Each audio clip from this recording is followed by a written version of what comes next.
எல்லாருக்கும் ஒரு பெரிய ஹாய். முக்கியமா ஃபிலிம் ரோல் ஃபேமிலிக்கு எல்லாரும் வந்துட்டீங்கல்ல.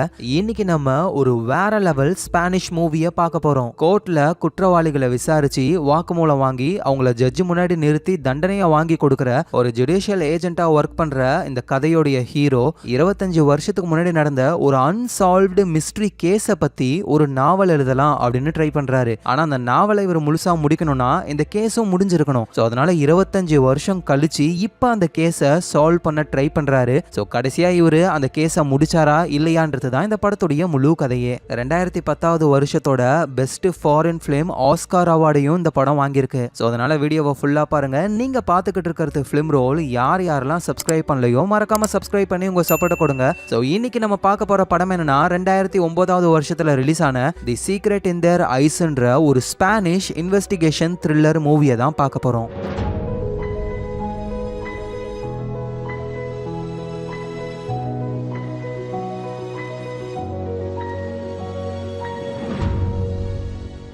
கதை ஆரம்பிக்கிறதே ஒரு பொண்ணுடைய கண்ணுல இருந்து தான். அந்த பொண்ணோட கண்ணுல சோகம் ஏக்கம் எல்லாமே தெரியுது. ஸோ இவ்வளோ ஏக்கத்தோட அந்த பொண்ணு ஒரு பர்சனை பார்க்கறா. அவரு பேக் எடுத்துக்கிட்டு அப்படியே வேகமா ட்ரெயின்ல ஏறுறாரு. அப்படியே ட்ரெயினோட படியில இருந்து அவரும் அந்த பொண்ணை பார்க்கறாரு. ஆனா அந்த பொண்ணு அங்கேயே நின்றுக்கிட்டு சோகமாவே இருக்காங்க. அவரும் ட்ரெயின்குள்ள போயிட்டு விண்டோ பக்கத்துல இருக்கிற சீட்ல உட்கார்றாரு. ட்ரெயினும் போக ஆரம்பிக்குது.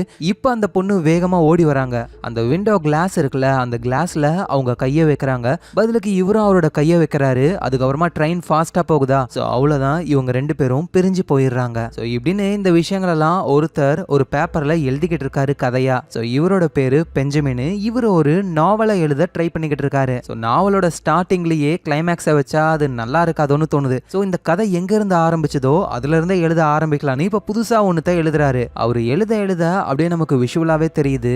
ரிகார்டோன்னு ஒருத்தர், அவரோட ஒய்ஃப் லில்லியானா, ரெண்டு பேருமே காலையில பிரேக்ஃபாஸ்ட் சாப்பிட்டுக்கிட்டு இருக்காங்க. அந்த ரிகார்டோவுக்கு தெரியாது இதுதான் அவரோட ஒய்ஃப் கூட சேர்ந்து சாப்பிட போற கடைசி சாப்பாடுன்னு. ரிகார்டோவுக்கு அவரோட ஒய்ஃப் தான் எல்லாமே. அவங்க பார்க்க அவ்வளோ அழகா இருப்பாங்க. முக்கியமா அவங்களோட சிரிப்பு. அதுலயும் காலையில நேரத்துல ஜன்னல் வழியா வர அந்த சூரியனோட வெளிச்சம் அது லில்லியானாவுடைய கன்னத்துல பட்டு அது கூடவே சேர்ந்து அவங்க சிரிக்கும் பொழுது அட அந்த சூரியனை அவங்க கிட்ட தோத்துறோம்னா பாத்துக்கோங்க. அந்த அளவுக்கு ஒரு அழகான தேவதை அவங்க. சோ இப்படின்னு அவர் எழுதுறாரு. அடடே ரொம்ப ரொமான்டிக்கா போகுதுன்னு திரும்பவும் பேப்பரை கசக்கி தூக்கி போடுறாரு. சோ இது வந்து ஒரு இன்வெஸ்டிகேஷன் த்ரில்லர் நாவல். அதுக்கேத்த மாதிரி டெரரா எழுதணும் அப்படின்னு அந்த லில்லியானாவை யாரோ கொடூரமா அபியூஸ் பண்ணி சாகடிக்கிறாங்க அப்படின்னு எழுதி, ஐயோ ஆரம்பத்திலே இப்படி இருந்தா நிறைய பேர் படிக்க மாட்டாங்களேன்னு அதையும் அவரு கிழிச்சு போடுறாரு. சோ இதுதான் நம்ம பெஞ்சமினுக்கு இருக்கிற ப்ராப்ளமே. இப்ப இவர் எழுதிக்கிட்டு இருக்காருல, இது ஜஸ்ட் ஒரு கதை கிடையாது. 20-25 வருஷத்துக்கு முன்னாடி நடந்த உண்மையான கேஸ் தான் அது. இப்ப நிறைய விஷயங்கள் அவருக்கு அவ்வளவா ஞாபகத்துல இல்ல. அதோட எப்படி எழுதணும்னு ஐடியாவும் இல்ல அவருக்கு. சோ இந்த கேஸ்ல இவரு கூடவே சம்பந்தப்பட்ட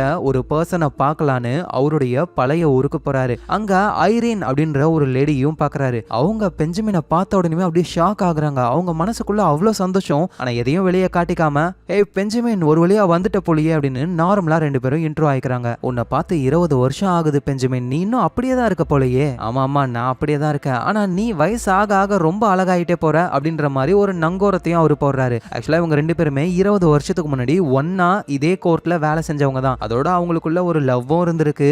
என்ன ஒருத்தர்கிட்ட ஒருத்தர் சொல்லிக்காமலே இருந்துட்டாங்க. சரி சொல்லு பெஞ்சமின் என்ன விஷயம் அப்படின்னு ஐரின் கேட்கும் பொழுது, இத படிய அப்படின்னு இவர் நாவல் சும்மா ஒரு பேஜ் எழுதினார்ல, அதை ஐரின் கிட்ட கொடுக்கறாரு. அவங்களும் படிச்சுட்டு, ஏய் இந்த கேஸ் நடந்து எப்படியும் ஒரு 25 வருஷம் இருக்குமே. ஆமா ஐரின், இதை தான் நான் நாவலா எழுத ட்ரை பண்றேன். ஆனா எப்படி எழுதணும் தான் தெரியல. ஃபர்ஸ்ட் நீ மாத்த வேண்டியது உன்னோட ஹேண்ட் ரைட்டிங்க தான். நீங்க ஒர்க் பண்ண காலத்துல ஒரு டைப்ரைட்டர் இருக்கும்ல, அதை நான் இன்னும் பத்திரமா வச்சிருக்கேன்னு அதை எடுத்து கொடுக்குறாங்க. அதை பார்த்த உடனே பெஞ்சமினுக்கு அவ்வளவு சந்தோஷம். நான் ஒர்க் பண்ணும்பொழுது இந்த ஏ பட்டன் ஒழுங்கா ஒர்க்கே ஆகாது. கண்டிப்பா இப்ப நீங்க அதை சரி பண்ணிருப்பீங்கன்னு நம்புறேன். அதெல்லாம் சரி பண்ணியாச்சு பெஞ்சமின், இதுல நீ எழுது.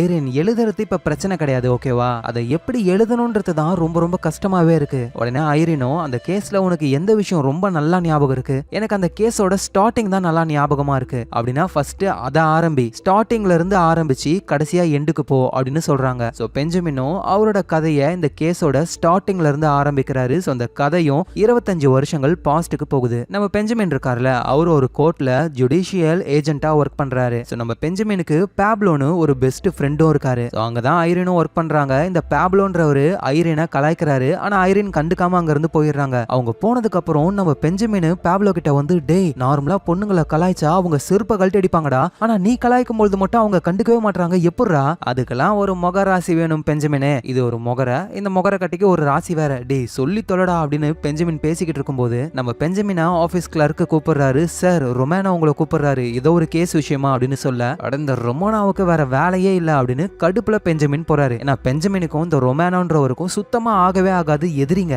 இப்படி பிடிக்காத ஒருத்தன் ஒரே ஆபீஸ்ல அதுவும் ஒரே பொசிஷன்ல வேலை செய்யும் பொழுது அந்த ரொமேனோ அடிக்கடி நம்ம பெஞ்சமினை கடுப்பேத்திக்கிட்டே இருப்பாரு. இப்ப கூட அந்த ரொமேனோ நம்ம பெஞ்சமின் கிட்ட ஒரு கேஸ கொடுக்கறாருல, கண்டிப்பா இவன் கொடுத்தா அந்த கேஸ் வில்லங்கமா தான் இருக்கும், என்னால முடியாது அப்படின்னு பெஞ்சமின் சொல்ல, ஆனா இவங்க எல்லாருக்குமே பாஸ் மாதிரி ஒரு ஜட்ஜ் இருப்பாரு. அவரு சொல்றதான் எல்லாருமே கேட்கணும். அதோட அந்த ஜட்ஜை இம்ப்ரெஸ் பண்ணணும்ன்றதுக்காக தான் அந்த ரொமேனோன்றவரு அடிக்கடி நம்ம பெஞ்சமினை டேமேஜ் பண்ணிக்கிட்டே இருப்பாரு. அந்த ஜட்ஜே சொல்றாரு, பெஞ்சமின் இந்த கேஸை நீ தான் பார்க்கணும்னு. சோ பெஞ்சமினுக்கும் வேற வழி இல்ல, அவரும் அந்த கேஸ பார்க்க போறாரு. அது ஒரு மர்டர் கேஸ். ஒரு பொண்ணை கொடூரமா அபியூஸ் பண்ணி சாகடிச்சிருக்காங்க. அந்த பொண்ணோட முகத்தை பார்த்த உடனேயுமே பெஞ்சமினுக்கு உடம்பெல்லாம் ஏதோ ஒரு மாதிரி பண்ணுது. சோ இறந்து போன அந்த பொண்ணோட பேரு தான் லில்லியானா. இந்த கொலை நடந்த இடத்தை சுத்தி இருக்கிறவங்க கிட்ட சந்தேகப்படுற மாதிரி யாரையாவது பாத்தீங்களா அப்படின்னு கேட்கும் பொழுது பக்கத்துல ஒரு கன்ஸ்ட்ரக்ஷன் ஒர்க் நடக்குது. அதுல வேலை செய்யற ஆளுங்கள்ல சில பேர் கொஞ்ச நாளா ஆளையே காணோம், மேபி அவங்க இதை பண்ணிருக்கலாம் அப்படின்னு சொல்றாங்க. பட் ஆனா நம்ம பெஞ்சமினுக்கு அந்த கன்ஸ்ட்ரக்ஷன்ல வேலை செஞ்சவங்க மேலாம் டவுட்லாம் கிடையாது. சரின்னு கேட்டு அதை நோட் பண்ணி வச்சுக்கிட்டு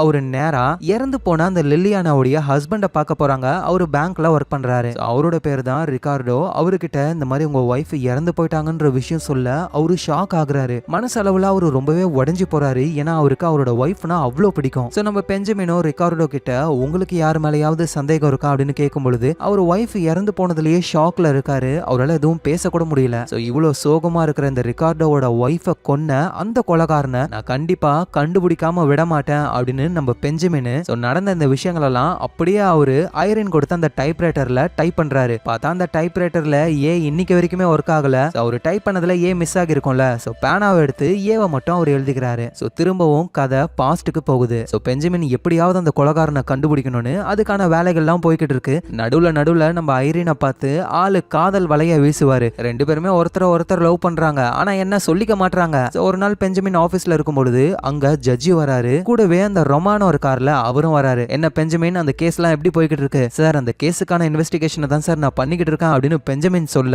இங்க அந்த ரொமானோ சார் அந்த கேஸையே நான் முடிச்சிட்டேன் சார் அப்படின்னு சொல்ல பெஞ்சமினுக்கு ஷாக்கு. என்னது அந்த கொலைகாரனை கண்டுபிடிச்சிட்டானா அப்படின்னு. ஜட்ஜும் யார் அந்த கொலைகாரங்க அப்படின்னு கேட்கும் பொழுது சார் கொலை நடந்த இடத்துக்கு பக்கத்துல ஒரு கன்ஸ்ட்ரக்ஷன் வேலை போயிருக்கு. அங்க சில ஒர்க்கர்ஸ் எல்லாம் வேலைக்கே வரல, திடீர்னு காணாம போயிட்டானுங்க. அவங்களதான் இருக்கணும்னு விசாரணையை பண்ண சொன்ன, கடைசியில அவங்க உண்மையை ஒத்துக்கிட்டாங்க போல, அவனுங்க தான் கொலைகாரனுங்க அப்படின்னு இந்த ரொமானோ சொல்ல அந்த ஜட்ஜும் சந்தோஷப்படுறாரு. பெஞ்சமினை விட நீ பெரிய ஆளு நிரூபிச்சிட்டியே அப்படின்னு சொல்ல இங்க பெஞ்சமினுக்கு செமையா கடுப்பாகுது. ஏன்னா இந்த கன்ஸ்ட்ரக்ஷன்ல வேலை செய்யறாங்களா அவங்கள பத்தி நம்ம பெஞ்சமினுக்கு ஆல்ரெடி தெரியும். ஆனா அவங்க கொலை பண்ணிருக்க மாட்டாங்க அப்படின்னு இவரு நம்புறாரு. ஏன்னா அந்த கன்ஸ்ட்ரக்ஷன்ல வேலை செய்யறவங்க அந்த பொண்ணுடைய வீட்டுக்குள்ள வரணும்னா கதவையோ ஜன்னலையோ உடச்சுதான் வரணும். ஆனா அந்த வீட்டுல அப்படி எதுவும் ஆகல. அப்படின்னா அந்த பொண்ணுக்கு தெரிஞ்ச யாரோ தான் வீட்டுக்கு வந்திருக்காங்க. இந்த பொண்ணும் தெரிஞ்சவங்க தானேன்னு வீட்டுக்குள்ள கூப்பிட்டு பேசிக்கிட்டு இருக்கும்போது சடனா அவங்க அந்த பொண்ணை அபியூஸ் பண்ணி சாகடிச்சிட்டாங்க அப்படின்னு இவரு நினைக்கிறாரு. ஆனா இருந்தாலும் அந்த ரொமேனோ கன்ஸ்ட்ரக்ஷன்ல வேலை செஞ்சவங்களை அரெஸ்ட் பண்ணி வச்சிருக்காருல, அவங்கள போய் பார்க்கலான்னு இவரு போகும்பொழுது அந்த ஆளுங்களை போட்டு போலீஸ்லாம் அடிச்சு நிமித்திருக்காங்க.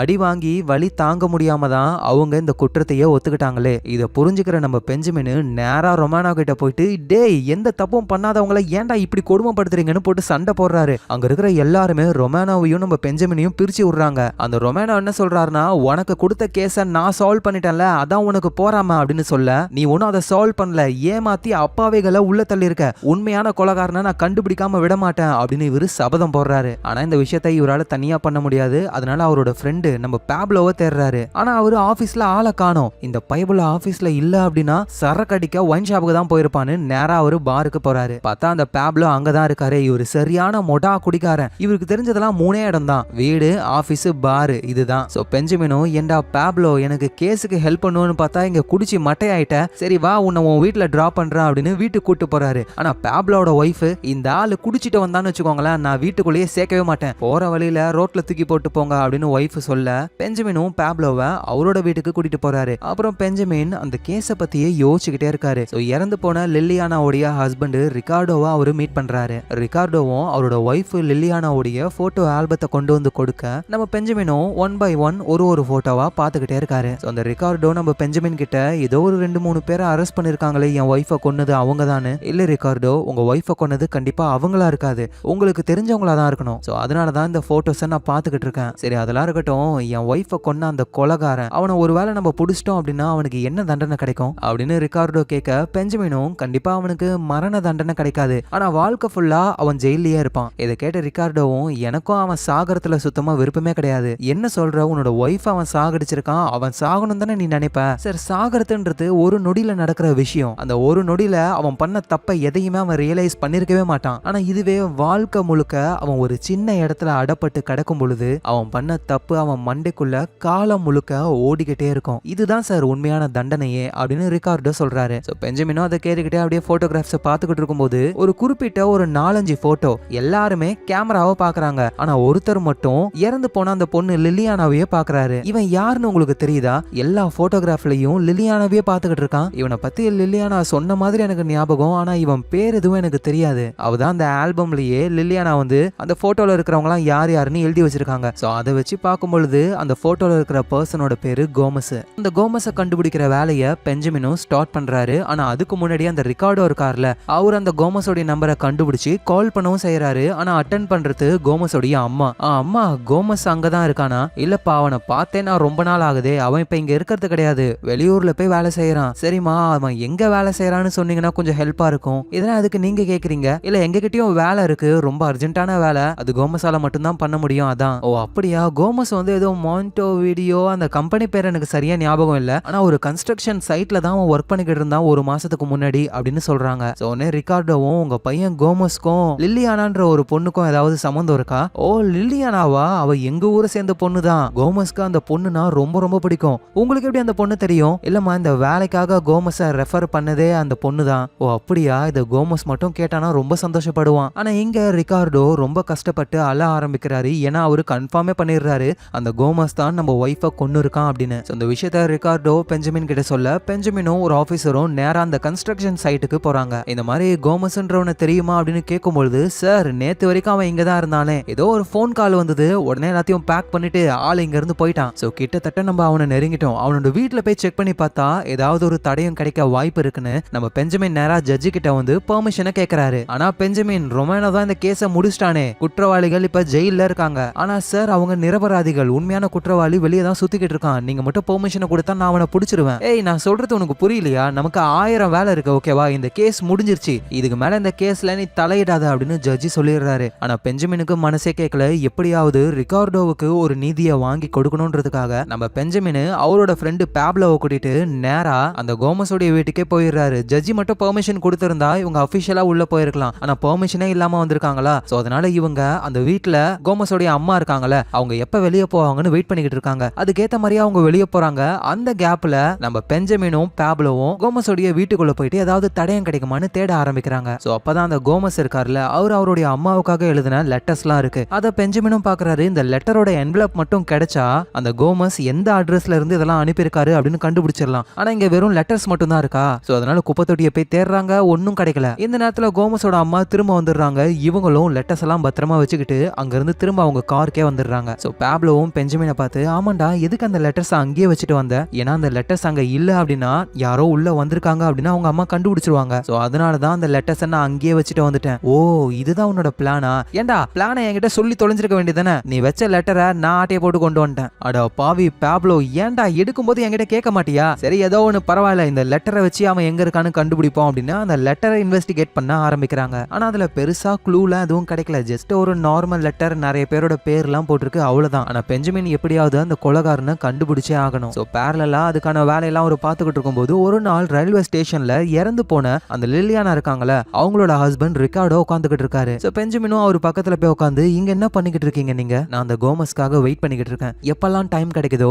அப்பெல்லாம் இந்த இடத்துக்கு வந்து அவன் வருவானான்னு பாத்துக்கிட்டு இருக்கேன், ஒருவேளை அவன் மாட்டினா அப்படின்னா உடனே நான் உங்ககிட்ட கொண்டு வந்துருவேன் அப்படின்னு அந்த ரிகார்டியோ சொல்றாரு. சோ இதை கேட்டு பெஞ்சமின் ரொம்ப கஷ்டப்படுறாரு. ஏன்னா பாவம் ரிகார்டியோ ஒய்ஃப் இறந்து போனதுக்கு அப்புறம் அடுத்த வேலையை பார்க்காம அந்த கொலைகாரனை கண்டுபிடிச்சே ஆகணும்னு இவ்வளவு வெறித்தனமா இருக்காருல்ல. சோ எப்படியாவது ஹெல்ப் பண்ணும் அப்படின்னு பெஞ்சமின் நேரா ஐரினை மீட் பண்றாங்க. சோ ஐரின், உங்ககிட்ட ஒரு முக்கியமான விஷயம் பேசணும் அப்படின்னு இவர் சொன்ன உடனே ஐரின் என்ன நினைச்சுக்கிறாங்கன்னா, ஓ இவன் நம்ம கிட்ட லவ் சொல்ல போறான் போல அப்படின்னு இரு நான் கதவை க்ளோஸ் பண்ணிட்டு வரேன்னு டோரை க்ளோஸ் பண்ண போறாங்க.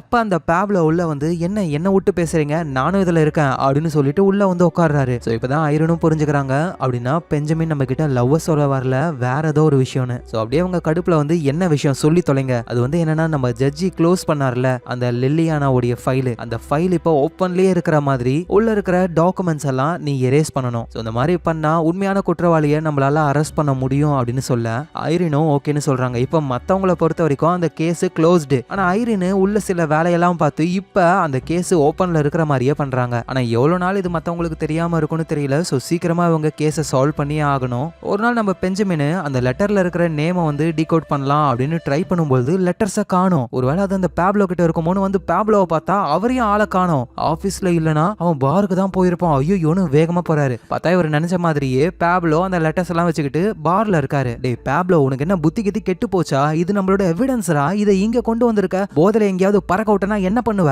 அட பெஞ்சமின், என்ன அந்த மாதிரியா பண்ணுவேன்? இன்னைக்கு இந்த இடத்துக்கு நான் குடிக்கிறதுக்கு வரல, அந்த கொலகாரன் கோமஸை கண்டுபிடிக்கிறதுக்காக தான் வந்திருக்கேன். ஏண்டா பார்ல வந்து என்னத்தடா கண்டுபிடிக்க போற? பொறுத்து இருந்து பார் மகனேன்னு பேப்லோ பாருக்கு வர அவரோட ஃப்ரெண்டுங்க கிட்ட போயிட்டு அந்த கோமஸ் எழுதின லெட்டர்ஸ்ல இருக்கிற நேம் எல்லாம் படிச்சு காட்டுறாரு. அதுல ஒரு ஃப்ரெண்டு, டேய் இதெல்லாம் பெரிய பெரிய ஃபுட்பால் பிளேயர்ஸோட பேரு, அதுவும் நிறைய அண்டர் ரேட்டட் ஃபுட்பால் பிளேயர்ஸோட பேர்லாம் சொல்லி வச்சிருக்கான். எனக்கு தெரிஞ்ச இந்த லெட்டரை எழுதினவன் கண்டிப்பா ஃபுட்பால் பைத்தியமா இருக்கணும். சோ பெஞ்சமினும் கேக்குறாரு, அப்படின்னா அந்த கோமஸ்க்கு ஃபுட்பால்னா ரொம்ப ரொம்ப பிடிக்கும். சோ பக்கத்துல எங்கெங்க பெரிய பெரிய ஃபுட்பால் மேட்ச் எல்லாம் நடக்குதோ அந்த இடத்துக்கு போயிட்டு தேட ஆரம்பிக்கிறாங்க. சோ இப்படியே தேடி தேடி ஒரு வழியா அந்த கோமஸை நம்ம பெஞ்சமின் கண்டுபிடிச்சிடுறாரு. டேய் நீ கோமஸ் தானே அப்படின்னு கேட்ட உடனே கோமஸ் பைபுல தெரிச்சுக்கிட்டு ஓடுது. இவங்களும் பின்னாடியே திறத்துக்கிட்டு போறாங்க. ஒரு வழியா அந்த கோமஸை பிடிச்சி அவரு ஆபீஸ்க்கும் கொண்டு வந்துடுறாரு.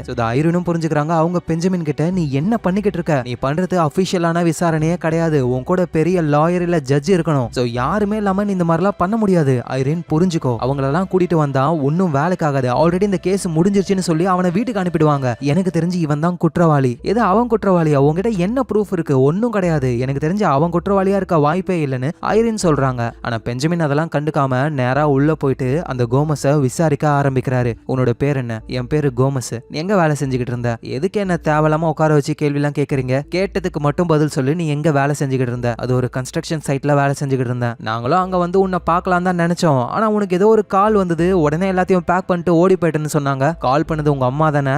அந்த கோமஸும், இங்க பாருங்க, இப்ப நான் என்ன தப்பு பண்ணேன், எதுக்கு என்ன கூப்பிட்டு விசாரிச்சுக்கிட்டு இருக்கீங்க? உனக்கு லில்லியானா தெரியுமா அப்படின்னு கேட்ட உடனே கோமஸோட முகமே மாறுது. எனக்கு தெரியுமே, சின்ன வயசுல நாங்க ஒன்னா தான் விளையாடிக்கிட்டு இருந்தோம், என்னோட ஃப்ரெண்டு தான் அவ. சரி இப்ப எதுக்கு தேவையில்லாம லில்லியானாவை பத்தி கேக்குறீங்க? அவளுக்கு என்ன ஆச்சு? லில்லியானாவை யாரோ கொடூரமா அபியூஸ் பண்ணி சாகடிச்சிருக்காங்க. அது நீயா இருக்குமோன்னு எங்களுக்கு ஒரு டவுட். எது நானா? நான் லில்லியானாவை பார்த்தே ரொம்ப வருஷங்கள் ஆகுது தெரியுமா? நானும் அதை பண்ண வாய்ப்பே கிடையாது. வாய்ப்பே கிடையாதா? அப்புறம் எதுக்குடா எங்களை பார்த்த உடனே ஓடன? எங்க திடீர்னு திறத்துக்கிட்டு வந்தா பயத்துல ஓடதான் செய்வாங்க. இதெல்லாம் ஒரு கேள்வியா? எந்த ஒரு ஆதாரமும் இல்லாம என்ன அக்யூஸ் பண்றது ரொம்ப ரொம்ப தப்பு தெரியுமா அப்படின்னு இவரு என்னமோ நல்லவன் மாதிரி பேசுறாரு. அப்ப நம்ம ஐரினும் உள்ள வராங்க. அவங்க பெஞ்சமின் கிட்ட, நான் தான் சொன்னல இவன் எந்த தப்பும் பண்ணல போல, ஆல்ரெடி அரெஸ்ட் பண்ணி வச்சிருக்காங்களே, கன்ஸ்ட்ரக்ஷன் சைட்ல இருந்து பிடிச்சாங்களே, சோ அவனுங்க தான் இந்த வேலையை பண்ணிருக்கணும் அப்படின்னு இவங்க பேசிக்கிட்டே அந்த கோமஸை பார்க்கும் பொழுது அந்த கோமஸ் நம்ம ஐரினை தப்பான இடத்துல ஆளு உத்து பார்த்துக்கிட்டே இருக்காரு. அவ்வளவுதான் ஐரினுக்கு புரிஞ்சிருது, இவன் தான் அந்த லில்லியானாவை கொலை பண்ணிருக்கான் அப்படின்னு. ஆனா எப்படியாவது அவன் வாயாலேயே ஒத்துக்க வைக்கணும். அதனால இவங்க அந்த கோமஸ் வெறுப்பாகிற மாதிரி பேசுறாங்க. அட பெஞ்சமின், நான் தான் சொல்றேன்ல இவன் மேல எந்த தப்பும் கிடையாது. லில்லியானாவை சாகடிச்சவன் ரொம்ப பலசாலியா இருப்பான்னு டாக்டர்ஸ் எல்லாம் சொல்லிருக்காங்க. ஆனா இவனை பாரு, நோஞ்சா மாதிரி இருக்கான். இவன் மூஞ்ச பார்த்தாலே தெரியுது கொலை பண்ற அளவுக்குலாம் இவனுக்கு தைரியமே கிடையாது. இவன் குஞ்சுமணியை பிடிச்சி ஒண்ணு கூட அடிக்க தெரியாது. இந்த டம்மி பீஸை வெளியே விடுங்க, உண்மையான கொலைகாரனா இவன் இருக்க வாய்ப்பே கிடையாது அப்படின்னு சொல்ல கடுப்பான கோமஸ் நம்ம ஐரினை போட்டு அடிச்சுட்டு, என்னது நான் டம்மி பீஸா? அந்த பொண்ணை கொடுமைப்படுத்தி கொலை பண்ணது நான் தான் அப்படின்னு உண்மையை வளரிடுறாரு. சோ தவளை தான் வாயாலே கெடுன்ற மாதிரி ஆளு உண்மையை சொல்லி மாட்டிக்கிட்டாரு. புடிச்சு அழகா இவரை அரெஸ்ட் பண்ணிடுறாங்க. சோ அந்த கோமஸ் ஜெயிலுக்கு போயிடுறாரு. நடந்த விஷயத்தெல்லாம் இறந்து போன லில்லியானாவோட ஹஸ்பண்ட் இருக்கார்ல ரிகார்டோ, அவர்கிட்ட போய் சொல்றாங்க. அதோட நீ ரயில்வே ஸ்டேஷன்ல உட்காந்து வெயிட் பண்ணிக்கிட்டே இருந்த, அவன் ட்ரெயினை யூஸ் பண்றதே கிடையாதான், அவன் பஸ்ல தான் போய்கிட்டு இருக்கானா அப்படின்னு சொல்றாரு. சோ எது என்னவோ அவன் அரெஸ்ட் பண்ணியாச்சு, இதுக்கு மேல வாழ்க்கை ஃபுல்லா அவன் ஜெயில தான் இருக்க போறான் அப்படின்னு சொல்ல ரிகார்டோவும் ரொம்ப சந்தோஷப்படுறாரு. சோ எல்லாமே நல்லபடியா முடியுது. ஒரு நாள் டிவில அரசாங்க நிகழ்ச்சி, பிரசிடென்ட்டுக்கு பக்கத்துல ஒரு பர்சன் நிக்கிறாரு. நம்ம பெஞ்சமினும் நல்லா உத்து பார்க்கும் பொழுது ஜெயில இருக்க வேண்டிய அந்த கோமஸ் அவர் தான் பிரசிடென்ட்டுக்கு பக்கத்துல நிக்கிறாரு, ஒரு செக்யூரிட்டி கார்டா. சோ இத பார்த்து பெஞ்சமின் ஷாக் ஆகுறாரு. ஐரின் கிட்டயும் விஷயத்த சொல்லி இவங்க அந்த ரொமானோவை பார்க்க போறாங்க. அந்த ஆளு கூலா, நாங்க தான் ரிலீஸ் பண்ணோம், இப்ப என்ன அதுக்கு? உனக்கு புரியுதா? அவன் ஒரு பொண்ண பொண்ணை கொடூரமா அபியூஸ் பண்ணி அந்த பொண்ணை சாகடிச்சிருக்கான். அவனை போய் ரிலீஸ் பண்ணிட்டீங்க. எங்க பாருங்க, அவன் என்ன பண்ணா ஏது பண்ணா அதெல்லாம் கவலையே கிடையாது எங்களுக்கு. அவன் ரொம்ப திறமைசாலி. அவனை செக்யூரிட்டி கார்டா பாதுகாப்புக்கு வச்சிருக்கோம். எப்படி திருடன் கையிலேயே சாவியை கொடுப்பாங்களா அந்த மாதிரியா? அவன் ஒரு கொலைகாரன். இப்ப அவன் கையில லைசன்ஸோட கன்னை வேற கொடுத்துட்டீங்க. இன்னும் அவன் எவ்வளவு பேரை சாகடிக்க போறானோ அப்படின்னு கடுப்புல கத்துறாங்க.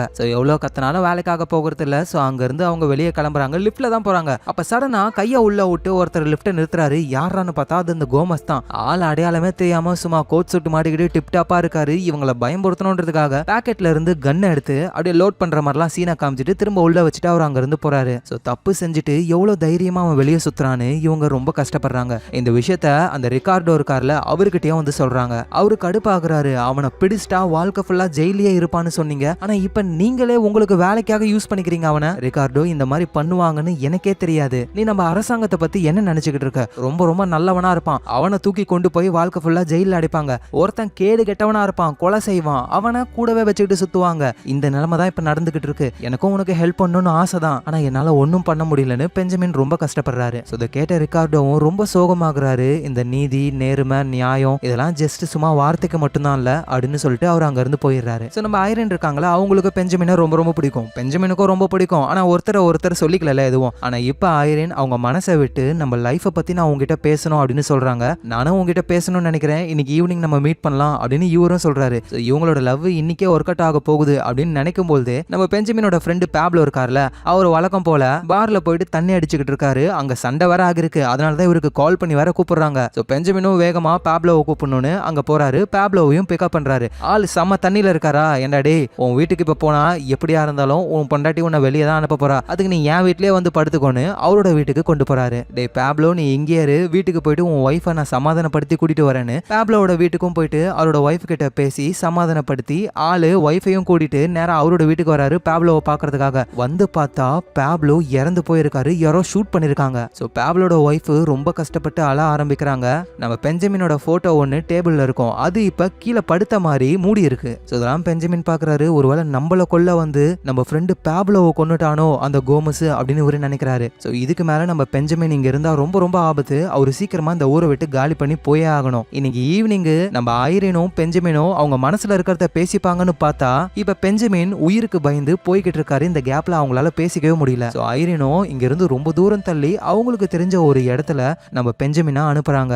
பெஞ்சமினும் பேக் எடுத்துக்கிட்டு ட்ரெயின்ல ஏறதுக்கு அப்படியே போய்கிட்டு இருக்காரு. இத ஐரின் அப்படியே ரொம்ப ஏக்கமா பாத்துக்கிட்டு இருக்காங்க. இதை தான் நம்ம இந்த கதையோடைய ஸ்டார்டிங்ல பார்த்தோம். அப்புறம் ஐரின் ஓடி வருவாங்க. அவங்க கையை அந்த விண்டோடைய கிளாஸ்ல வைப்பாங்க. பதிலுக்கு அவரும் வைப்பாரு. அப்ப பிரிஞ்சு போனவங்க 25 வருஷம் கழிச்சு இப்பதான் மீட் பண்றாங்களே. இந்த பெஞ்சமின் மனசுலயும் காதல் இருக்கு. இப்ப திரும்பி வந்திருக்காரு. உனக்காக தான் நான் வந்தேன்னு சொல்லாம நான் நாவல் எழுத வந்தேன்னு சொல்லி இதோ ஒரு ரீசனுக்காக தான் அவரு ஐரின் கிட்டே வந்திருக்காரு. எப்படியோ இந்த நாவலை அவரு முடிக்க போறாரு. ஆனா அதுக்கு முன்னாடி இறந்து போன அந்த லில்லியானாவோட ஹஸ்பண்ட் அவரு இப்ப என்ன பண்றாரு அப்படின்னு தெரிஞ்சுக்கிட்டா அதையும் நாவல்ல எழுதலான்னு அந்த ரிகார்டோவுடைய அட்ரஸை கண்டுபிடிச்சு அந்த இடத்துக்கு நம்ம பெஞ்சமின் போக ஆரம்பிக்கிறாரு. பார்த்தா அந்த ரிகார்டோ ஆளு கொஞ்சம் ஏஜ் ஆகி இன்னமும் தனியா தான் வாழ்ந்துகிட்டு இருக்காரு அவரோட ஒய்ஃபோட ஞாபகத்தோடவே. அந்த ரிகார்டோ நம்ம பெஞ்சமினை பார்த்து, நீங்க பயந்து போனது யாருக்காக? அந்த கோமஸ்க்காக. இப்ப தைரியமா வந்திருக்கீங்களே, ஏன்னா அந்த கோமஸ் எப்பயோ இறந்து போயிட்டான் அதனால தானே அப்படின்னு இவரு கேட்கிறாரு. நம்ம பெஞ்சமினும், நான் ஒன்னும் அந்த கோமஸை பார்த்துலாம் பயந்து ஓடல. இன்னும் சொல்ல போனா என்ன கொல்ல ட்ரை பண்ணது கோமஸே கிடையாது. ஏன்னா அந்த கோமஸ்க்கு என்ன அடையாளம் நல்லாவே தெரியும். நேரடியா என்ன வந்து ஷூட் பண்ணி சாகடிச்சிருப்பான். எதுக்காக என்னோட ஃப்ரெண்டை சாகடிக்கணும்? ஏன்னா வந்து கொன்னவனுங்க கூலிப்படதான். யாரோ ஒருத்தன் என்ன கொல்ல சொல்லி அனுப்பியிருக்காங்க. வீட்டு அட்ரஸை மட்டும் தான் சொல்லியிருக்கான். அந்த ஆளுங்களும் என் வீட்டுக்குள்ள வந்திருக்காங்க. ஆனா அப்ப என் வீட்டுல இருந்தது என்னோட ஃப்ரெண்டு தான். என் ஃப்ரெண்டுக்கும் தெரிஞ்சிச்சு என்னதான் கொல்ல வராங்கன்னு. அதனாலதான் டெஸ்க்ல இருந்த என்னோட போட்டோவை மூடி வச்சுட்டான். உள்ள வந்தவங்க என் ஃப்ரெண்டு தான் நான் நினைச்சு கொன்னுட்டாங்க. அதோட அந்த கோமஸ் செத்து போயிட்டானா? அவன் ஏதோ காணாம போயிட்டான்னு சொன்னாங்க. நீ என்ன இறந்து போயிட்டான்னு சொல்ற அப்படின்னா அப்படின்னு பெஞ்சமின் கேட்கும் பொழுது, ஆமா நான் தான் அவனை கடத்தி கொண்டு வந்து என்னோட கார் டிக்கில போட்டு என் கையாலேயே கன் எடுத்து ஷூட் பண்ணி சாகடிச்சேன் இப்படின்னு அவரு சொல்ல பெஞ்சமின் அப்படியே ஷாக்ல பாத்துக்கிட்டு இருக்காரு. ஏன்னா உங்களோட நீதி நேர்மை இதெல்லாம் நம்பிக்கிட்டு என்னால உட்காந்துக்கிட்டு இருக்க முடியாது. அவனுக்கான தண்டனையை என் கையாலே நான் கொடுத்துட்டேன். இதுக்கு மேல நான் எதையும் நினைச்சு பார்க்க விரும்பல. ப்ளீஸ் இங்க இருந்து போங்க அப்படின்னு சொல்ல நம்ம பெஞ்சமினோ அங்க இருந்து வந்துடுறாரு. அப்படியே கார் ஓட்டிக்கிட்டே யோசிச்சுக்கிட்டு இருக்கும் போதுதான் இந்த ரிகார்டோ சொன்ன ஒரு விஷயம் ஞாபகத்துக்கு வருது. இப்ப அவனை சாகடிச்சோன்னா உடனே அவன் செத்து போயிடுவான். அவன் பண்ண தப்ப எதையுமே அவன் ரியலைஸ் பண்ணவே மாட்டான். ஆனா இதுவே அவனை வாழ்க்கை ஃபுல்லா அடைச்சு வச்சோம் அப்படின்னா அவன் ஒவ்வொரு நாளும் செஞ்ச தப்ப யோசிச்சு செத்துக்கிட்டு இருப்பான். இப்படி சொன்ன ரிகார்டோ எப்படி கோமஸை பார்த்த உடனே ஷூட் பண்ணிருக்கணும், இதுக்கு வாய்ப்பே இல்லையேன்னு காரை ரிவர்ஸ் எடுத்து நைஸா அந்த ரிகார்டோவுடைய வீட்டு இடத்துக்குள்ள நுழைய ஆரம்பிக்கிறாரு பெஞ்சமின். அந்த ரிகார்டோவும் கையில சாப்பாடு எடுத்துக்கிட்டு அவரோட வீட்டோடைய ஒரு பேஸ்மெண்ட் மாதிரியான இடத்துக்குள்ள போறாரு. பின்னாடியே நம்ம பெஞ்சமினும் வராரு. ஸோ போய் பார்க்கும்போது தான் தெரியுது அந்த கோமஸை இந்த ரிகார்டோ வீட்டுக்குள்ளேயே ஜெயில் மாதிரி ஒரு செட்டப்ல அடைச்சு வச்சிருக்காரு. இந்த 25 வருஷமா அவர் அதே இடத்துல தான் இருக்காரு. வேலைக்கு சோறு வருது. ஆனா அந்த ரிகார்டோ இருக்காருல, அவர் அந்த கோமஸ் கிட்ட ஒரு வார்த்தை கூட பேசினதே கிடையாது. ஸோ பெஞ்சமினும் உள்ள வந்துடுறாரு. இதை ரிகார்டோவும் பார்க்கறாரு. நேரா போயிட்டு அந்த கோமஸை பெஞ்சமின் பார்க்கும் பொழுது, சார் நான் ரொம்ப பெரிய தப்பு பண்ணிட்டேன் சார். நான் அந்த தப்பை நினைச்சு இப்ப நான் ஃபீல் பண்ணிக்கிட்டு இருக்கேன். அவர் என்கிட்ட ஒரு வார்த்தை பேச சொல்லுங்க. 25 வருஷமா நான் யாரு கூடவும் பேசவே இல்லை. நீங்களாவது என் கூட பேசுங்க அப்படின்னு கதறாரு ஆளு. ஸோ ரிகார்டோ இவ்வளவு வருஷமா வீட்டுல மறைச்சு வச்சிருந்த இந்த விஷயத்த நம்ம பெஞ்சமின் இப்ப பார்த்துட்டாரு. ஆனா இருந்தாலும் ரிகார்டோ பெஞ்சமினை எதுவும் பண்ணல. ஏன்னா பெஞ்சமினுக்கு தெரியும் இவர் எதுவும் சொல்ல மாட்டாருன்னு. ஸோ அதே மாதிரி பெஞ்சமினும் இவெல்லாம் இப்படிதான் தண்டனையை அனுபவிக்கணும்னு ரிகார்டோவை பத்தி வெளி உலகத்துல எதுவுமே சொல்லாம அவர் அங்கிருந்து போயிடுறாரு. ஸோ நாவலுக்கான வேலையெல்லாம் செய்யறாரு. ஒரு வழியா எல்லா நாவலையும் முடிச்சிட்டாரு. அப்பதான் அவர் மனசுக்குள்ள ஒரு விஷயமே தோணுது. ஸோ ஐரினை நம்ம ஆரம்பத்துல இருந்தே லவ் பண்ணோம். உயிருக்கு பயந்து நம்ம இந்த ஊரை விட்டு போகும் பொழுது உண்மையா லவ் பண்ணியிருந்தா நம்ம என்ன சொல்லியிருக்கணும்? ஐரின் நீயும் என் கூட வான்னு அவளையும் தானே கூட்டு போயிருக்கணும். ஆனா நம்ம அந்த மாதிரி பண்ணவே இல்லைல்ல அப்படின்னு இவர் இப்பதான் ரியலைஸே ஆகுறாரு. ஸோ இதுக்கு மேல இருக்கிற லைஃபை நம்ம ஐரின் கூட ஸ்பெண்ட் பண்ணணும்னு நேரா ஐரினை வந்து மீட் பண்றாரு. ஐரின் நான் உங்ககிட்ட ஒரு முக்கியமான விஷயம் பேசணும். ஸோ ஐரினோ அது நார்மலான விஷயமா இருந்தா உட்காந்து பேசு, இல்ல அது ரொம்ப முக்கியமான விஷயமா இருந்தா டோரை க்ளோஸ் பண்ணு அப்படின்னு சொல்றாங்க. ஸோ நம்ம பெஞ்சமினோ டோரை க்ளோஸ் பண்றாரு. ஸோ இந்த இடத்துல இந்த படம் முடியுது. இதுக்கு மேல அவரோட லவ்வும் செட் ஆகும். நிம்மதியான ஒரு லைஃப் அவர் வாழ்வாரு ஐரின் கூட சேர்ந்து. ஸோ இந்த உலகத்துல தப்பு பண்ண ஒவ்வொருத்தரும் தண்டனையை அனுபவிச்சே ஆகணும். ஆனா இன்னைக்கு நிலைமையில துட்டு இருந்தா போதும், கொலை பண்ணவங்க கூட ஜாலியா வெளியே சுத்திக்கிட்டு இருப்பான். ஸோ எது என்னவோ இந்த படம் உங்க எல்லாருக்கும் கண்டிப்பா பிடிச்சிருக்கும் நான் நினைக்கிறேன். பிடிச்சிருந்ததுன்னா ஒரு லைக்கை போட்டு விடுங்க. நீங்க பார்த்துக்கிட்டு இருக்கிறது ஃபிலிம் ரோல். யாரெல்லாம் சப்ஸ்கிரைப் பண்ணலையோ மறக்காம சப்ஸ்கிரைப் பண்ணிக்கோங்க. சப்ஸ்கிரைப் பண்றீங்களா இல்ல என் பொண்ணு வாணியாவை விட்டு கடிக்க வைக்கட்டுமா?